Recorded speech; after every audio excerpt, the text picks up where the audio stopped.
Great. My name is Bomba Fitzgerald. I'm the Get Ahead officer here with Ahead, and I'm joined by my colleague Alice Hardigan, who's one of our WAM project officers. We're really glad you could be here with us today. So before we dive in, I just want to say that networking is something that many people find challenging. And today isn't about turning anyone into an extrovert or forcing you into networking situations that don't suit you. It's about helping you feel more informed, more prepared, and more confident doing it in a way that works best for you. So, our agenda then. So, this is what we'll be covering together today. So, we'll start by unpacking what networking actually is. We'll talk a bit about how you can prepare and give you some tips both for online and in-person scenarios. We'll take a look at accessible networking approaches and at how you can reframe your nerves into curiosity.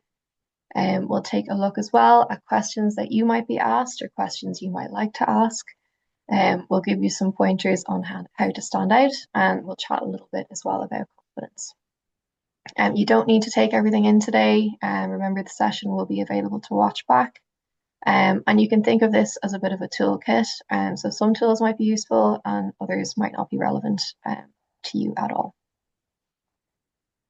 So, as I mentioned at the beginning, networking can be daunting for lots of reasons, especially if you're navigating things like anxiety, social anxiety, sensory overload, and maybe some fatigue, fluctuating energy, or maybe some previous negative experiences that you've had. Many traditional networking environments were not designed with disabled people or neurodivergent people in mind, and that can make these situations feel a bit more overwhelming or intimidating. So if networking hasn't always felt accessible or welcoming, remember that it's not in any way a personal failing, it's often a design issue. Our aim today is not to ignore those barriers, but to work with them and offer ways to support yourself. So ultimately, the aim of the workshop today is to support you in feeling more confident at building professional connections while also keeping your own needs in mind. So starting then with the basics. So what do we actually mean by networking? Networking is simply the process of interacting with others to exchange information and to build professional or social connections. It's not about having hundreds of contacts, always knowing the right thing to say or being confident all the time. Instead, it's more about connection and being curious. Networking looks different for everyone. So for some people, it's chatting at events. For others, it's one-to-one conversations or maybe online chats, or building relationships slowly over time. So all of these count, and it's okay to work with what suits you best. So where can networking happen? It doesn't happen at things doesn't just happen at things like career fairs. So it can happen informally with colleagues, friends, family, and maybe in clubs and societies that you're in, and maybe through volunteer work that you do. It can happen more formally then at expos or employer events, recruitment fairs. And it can also happen digitally or online. So through LinkedIn, emails, maybe alumni networks, online talks, or that kind of thing. Um, Many of you are probably already networking without realizing it, and recognizing that can also reduce some of the pressure. So you might even ask yourself, who do I already have connections with that I haven't thought of as networking? So, as an example, myself, I had randomly connected with a recruiter on LinkedIn a few years ago. I saw a post that he made about a role that suited my background at the time. I simply just sent him a message, and then that was the role that I was in for 2 years before I joined Ahead. Another example was a different contact I had on LinkedIn, because we both worked for the same pharmaceutical company in the past. And she had actually worked for Ahead years ago. So when I was interviewing for this role, I reached out to her. We had a call about her experience with Ahead, which was clearly very positive, and that helped me massively with the decision to take the job. So you never know what one little random connection might help you with down the line, and vice versa. So the best way to build your confidence leading up to a networking opportunity is just making sure you do some preparation in advance. Preparation reduces uncertainty, and uncertainty is often what drives anxiety in these situations. So before a networking opportunity, you might like to identify one or two simple goals, maybe that you'll speak with three employers at a career fair, maybe swap contact details with at least one, and maybe think about what you'd like to learn. So if it is an employer expo or careers fair, for example, maybe do some research on the companies that'll be there, maybe figure out what questions you would like to ask about their recruitment process or company culture or open roles that they might have. Draft a short introduction to yourself. So we'll take a quick look later on at elevator pitches. And then consider what supports you might need to make your experience a bit more comfortable, which we'll look at now in a second. So doing some prep in advance doesn't mean you need to script everything or plan the day out perfectly. These environments can be really unpredictable and overwhelming. So it just means giving yourself a foundation so you're not starting from zero. It takes some of the uncertainty out of the experience, and you're going in that bit more confident, knowing that you set yourself up well. So, as part of your preparation, you might benefit a bit from about what might make the experience more comfortable for yourself. So, thinking about that from an accessibility perspective. There's some small practical supports that can make a big difference. So, maybe at some fairs, you might like to ask for accommodations on the day. So, you might like to request a quiet space, comfortable seating, and maybe early access. So, I know a lot of fairs now tend to have a quiet hour before they open up to everybody. Maybe asking for floor layouts or schedules in advance. Or you might like to bring headphones or sunglasses. I know myself that the bigger events can be really bright and loud, which might be overstimulating. So it might be best to have these on hand if you feel you might need them. Just to give you an idea as well, so depending on their disability, past attendees at AHEAD's Career Fair Building the Future have requested ISL interpreters, captions for presentations, slided guides, and getting the slides in advance. So not every event will be able to provide these options, but there's never any harm in making a request. You might also want to have some notes with you, maybe some cue cards or written prompts on hand. You might not even use them, but again, it might just be a comfort having them there with you. Maybe taking some short regular breaks and deciding how long you plan to spend there. If it's an event, take a look at the schedule, maybe map out what parts you'd like to go to, and remember to not push yourself beyond your capacity. If possible as well, I'd also recommend for those who might experience burnout after these events or interactions, just make some space on either side to ground yourself beforehand and recharge afterwards. So I know for me, I can't have two very social, busy days or events back to back. So I plan my schedule just to make sure the day before is nice, relaxing, and I'm a bit more prepared for the next day. And I don't plan anything for the day afterwards if I can, just to let myself recharge and not overdo it. And just some tips there as well for online events. So you might prefer to just use the chat instead of speaking. Maybe keep your camera off if that makes you more comfortable. And you can also ask for captions or slides in advance. Ultimately, not every event, unfortunately, will meet your needs, but where possible, you can adapt the environment a bit better to support yourself. So, when it comes to in-person networking, just a few gentle reminders, some of which we've touched on already. So first, be yourself. This is difficult, especially for people like me who are autistic or ADHD. But I've had the best, most authentic networking experiences when I've checked in with myself and supported myself well to the point where I didn't feel as much of a need to mask. That's just for me personally. It might not be the best approach for everyone, so just trust your gut on it and see how you feel. With that in mind, just to mention again, our careers fair building the future, this might be a really nice first step because all employers there know that students and grads attending have a disability, and this creates a really nice, safe space to kind of relax into the conversations and interactions that bit more. And that all feeds in again into doing the preparation we talked about too, because again, the more prepared you are, the more comfortable and grounded you'll feel on the day. So introducing yourself as well with your elevator pitch, making sure to use it as a bit of a guide to support you. We'll look at this now in a second, but just to try focusing on what you're interested in, what you enjoy, what you're curious about, and what makes you unique, what makes you stand out.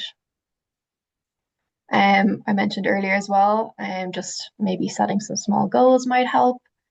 And what I'd really, really recommend is doing some research on the organization or the person in advance, so that it's clear that you're interested. And if you feel like it's appropriate, get their LinkedIn or email to follow up with them afterwards. And importantly, it's okay to take breaks. You know, stepping outside or sitting down when you need to is just part of the process.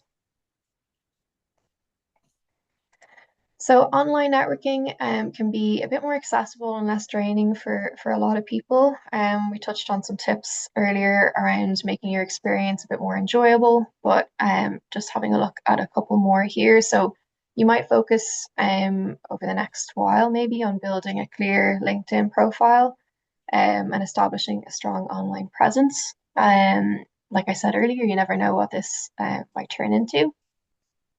Joining sector-specific groups or networks, following organizations maybe that you're interested in on socials, doesn't have to be LinkedIn, on Instagram, and connecting with people as well after events where you feel appropriate. So personalizing messages can really help to build a more genuine connection. So something like, I really enjoyed your talk about X, or it was great talking to you about Y. So that can make it feel a bit more authentic for everybody.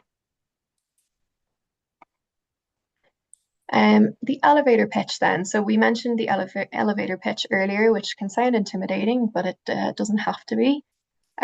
So a simple structure can help. So maybe who you are, a bit about your background, your experience, your interests, what you're currently looking for or curious about, and maybe ending it with a question. So your pitch can be short, flexible, and it can change depending on the context. It's really just kind of a starting point for a conversation. So an example maybe of what I would have gone in with when I was just coming out of college. So I would have said, "Hi, my name is Bonda Fitzgerald. I've just completed my master's in business and biotherapeutics. I'm currently on a graduate program in Novartis working in client services. I'm really interested in project management, and I'd love to hear more about the kind of work your team does and the sorts of roles that graduates usually move into." So I just suggest working through this kind of step by step yourself until you have a bit of a brief pitch that you're comfortable delivering, and that you feel represents you best. Great, so I'm just going to hand over now to Alice for the next section. Great. Thanks so much, Bamba. Thanks everyone for coming today. Really appreciate you taking the time. So I'm going to talk a bit about kind of tips and tricks and maybe some questions to think about. But first of all, kind of talking about reframing your nerves or anxiety into curiosity. And this is something that really helps me. I personally really don't like networking events. I find them really difficult. I'm not overly social as a person. So I really have to work hard to reframe my anxiety into something that can be helpful for me. So it's really normal to feel anxious about networking. It is really daunting. So trying to reframe your nerves about anything into curiosity. So what could I learn from this person or this experience? What might surprise me or inspire me about this event or the people that I meet? And so, as we said, having a few questions prepared can give you a sense of control and also help you just control the narrative and control the conversation flow a little bit. You don't need to impress anyone a lot. You just need to go into the conversation interested about other people. And something that I would say here is, in networking, especially when we're talking about employment opportunities, it can be easy to get caught up with what can I get out of this? I want to get a job, so what can I get? But trying to remember that networking is a two-way street. And so people really appreciate when you ask them a question about their career, their life, their experience. And that can help form a more authentic working relationship or networking relationship. So some questions that might be worth asking, this is particularly around if we're going to career fairs or we're talking to potential employers. So things that might come up are, what types of experiences and backgrounds are they looking for in a position that they're hiring for? And this is a good way for you to find out more about the role, which can be really helpful in how can you use that to pitch yourself. But also it gets them talking about the company, about the role, and kind of starts a good conversation flow. Something that can be really helpful is to ask about the hiring process. So, lots of companies have different ways of hiring and different structures. Some companies, it might just be a CV application and a face to face interview. But for some companies, there can be multiple interviews, there could be an online assessment. So, different companies approach it differently. So it might be interesting to ask about that. And so that you, one, can be prepared for the hiring process if you do get called as a shortlisted candidate, but also just to learn more about how the company works and how the processes work. So that can be a really kind of insightful question that you might ask employers. And then again, these ones are kind of more about the person you're talking to. How do you engage with them on a one-to-one basis? So what do you enjoy most about the role? So, if you're talking to maybe somebody in HR or recruitment, you might ask them what they enjoy most about their role. How long have they been in the company? What's the best part of their day? And those are the types of things that really get people talking, because they can talk about their own experience, which might feel more comfortable to them and more, they might have more awareness of their own experience than yours. And so that might create a more comfortable and more natural networking environment for you.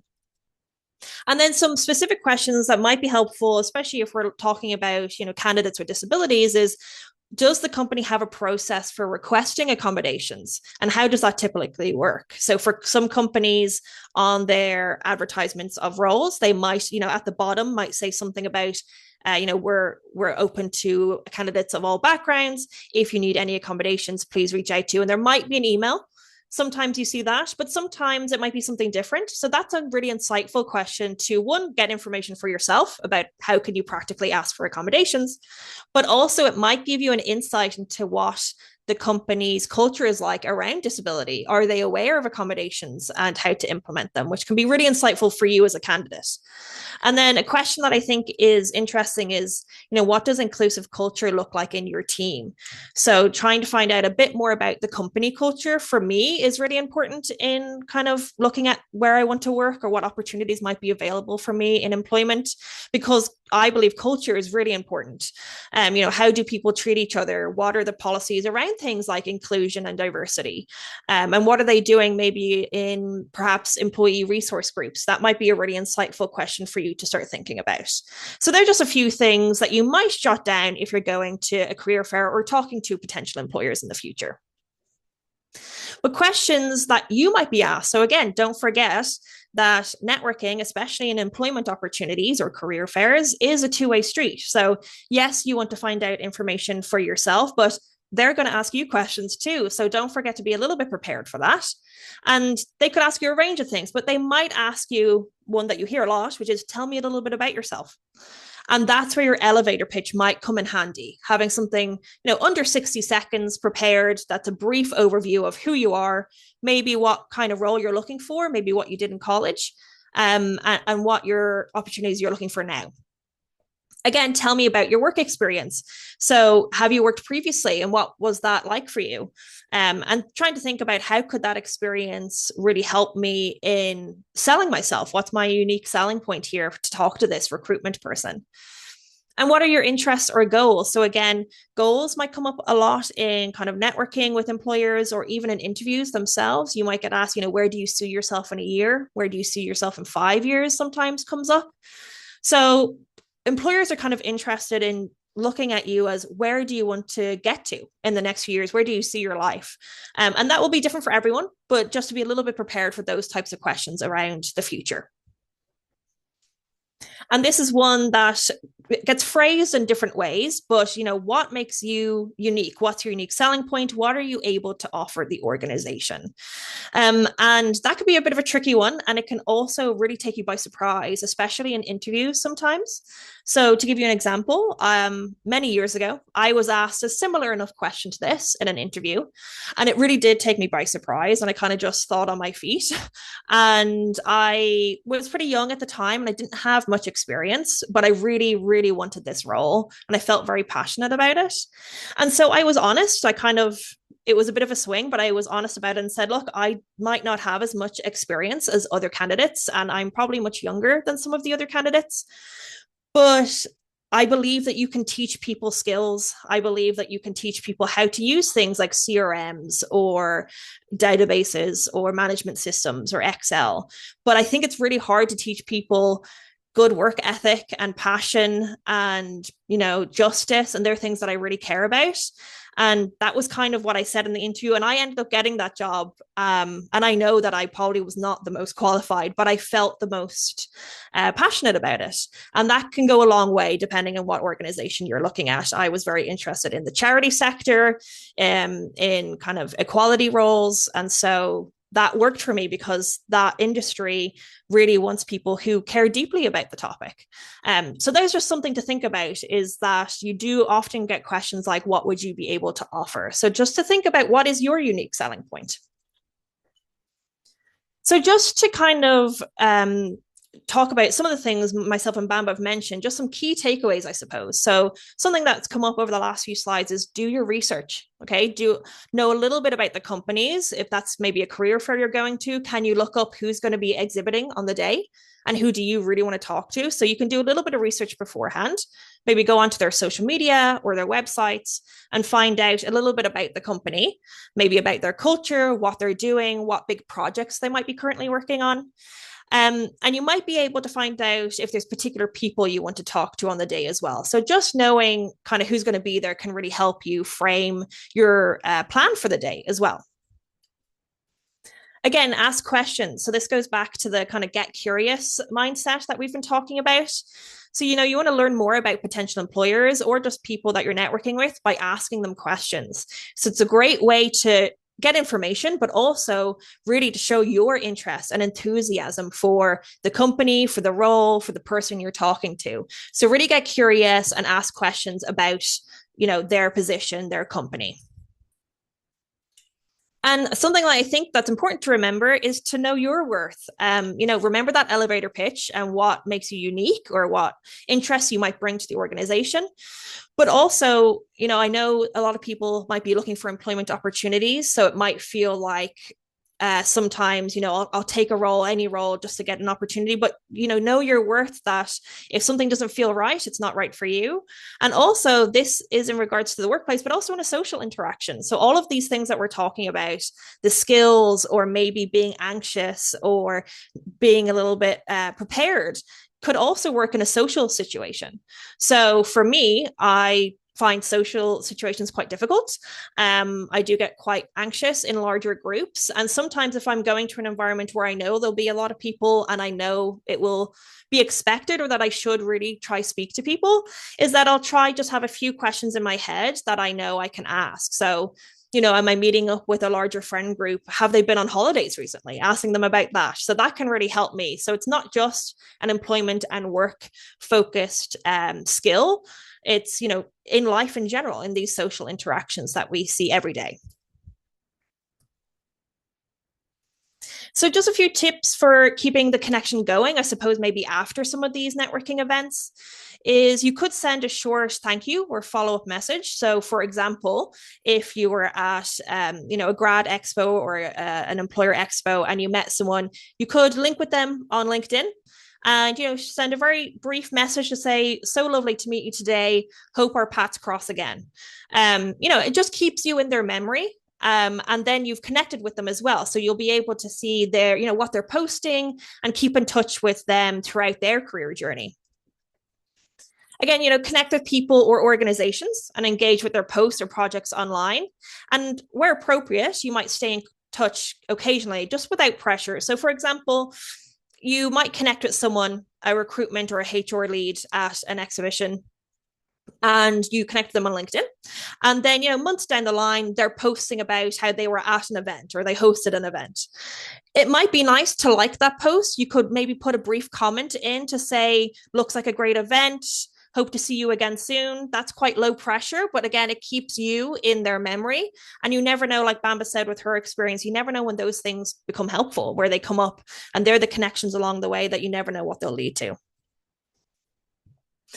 But again, just to note that, reframe networking as an ongoing process. So it's not a one-time event. Yes, it might be a one-time exhibition or a one-time grad fair, but really the goal, I suppose, of networking is to build a community of support over a length of time. So again, if we're connecting with people on LinkedIn, for example, or maybe you go to a few career fairs and you bump into the same companies all the time, that's an ongoing relationship and trying to build on that each time. So it takes a bit of time. It's not a quick fix, but it's, little bits at a time will really make the difference. So I'm just going to speak briefly about the concept, I suppose, of mentoring. So mentoring, you can find support in your network. So mentors can offer guidance, encouragement, and insights into maybe your career path. And they might be able to help you identify your strengths and set goals with you, and maybe give you some constructive feedback on how to reach those goals and improve. And this could be in all walks of life.